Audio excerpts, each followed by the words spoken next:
Comment le moteur sait-il exactement quelle quantité de carburant injecter? Une grande partie de la réponse repose sur un petit composant souvent méconnu, le capteur de pression d'admission, ou capteur MAP. Pour comprendre son rôle, il faut d'abord voir ce qui se passe dans le collecteur d'admission. Lorsque le piston descend, il aspire l'air nécessaire à la combustion. Cet air traverse d'abord le papillon des gaz avant d'entrer dans le collecteur d'admission. Lorsque le papillon est presque fermé, le passage de l'air est limité. Le piston continue pourtant d'aspirer, ce qui crée une forte dépression dans le collecteur. À l'inverse, lorsque le conducteur appuie sur l'accélérateur, le papillon s'ouvre davantage. L'air circule plus facilement et la pression augmente. C'est précisément cette pression que mesure le capteur MAP. Contrairement à une idée reçue, il ne mesure ni le débit d'air ni sa qualité. Il mesure uniquement la pression absolue dans le collecteur d'admission. Le capteur est relié directement au collecteur. À l'intérieur, la pression agit sur une fine membrane en silicium. De l'autre côté de cette membrane se trouve une chambre de référence scellée. La différence de pression provoque une légère déformation de la membrane, invisible à l'œil nu. Cette membrane intègre une résistance piézorésistive dont la valeur change lorsqu'elle se déforme.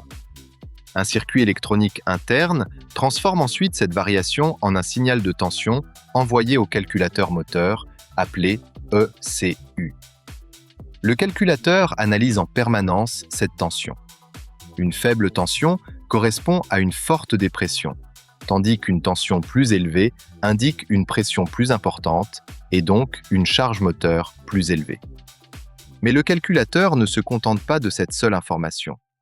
Il combine les données du capteur MAP avec la température de l'air et le régime moteur selon la méthode dite vitesse-densité.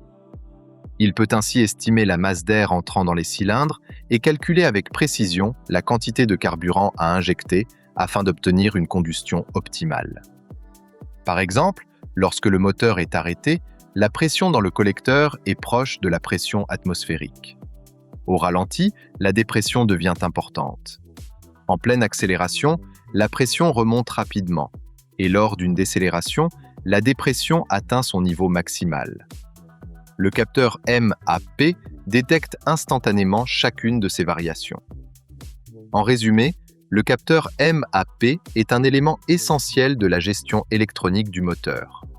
En mesurant avec précision la pression dans le collecteur d'admission, il permet au calculateur d'adapter l'injection de carburant pour offrir de meilleures performances, une consommation réduite et des émissions mieux maîtrisées.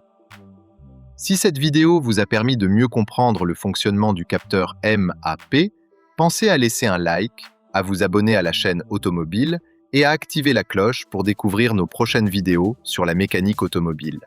À très bientôt.